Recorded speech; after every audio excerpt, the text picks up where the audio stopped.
আসসালামু আলাইকুম রহমতুল্লাহি তাআলা বারাকাতু। যে যেখান থেকে আমার ভিডিওটা দেখতেছেন এবং পরবর্তীতে দেখবেন, সবাইকে আন্তরিক মুবারকবাদ ও অভিনন্দন। আজ 19 রমজান আমরা অতিক্রম করলাম।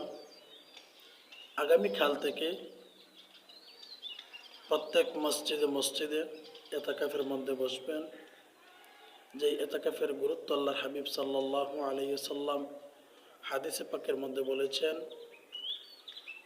যে ব্যক্তি রমজান মুবারক মাসের শেষ 10 দিন এতেকাফ করল, কাহাজ্জাতাইন ওয়া উমরাতাইন, তার আমলনামার মধ্যে 2টি হজ ও 2টি উমরার সওয়াব দান করা হবে। সুবহানাল্লাহ। দেখেন, উমরা করতে গেলে প্রায় 1 থেকে 1.5 লক্ষ টাকা দরকার। বড় হজ করতে গেলে প্রায় 4 থেকে 5 লক্ষ টাকা দরকার।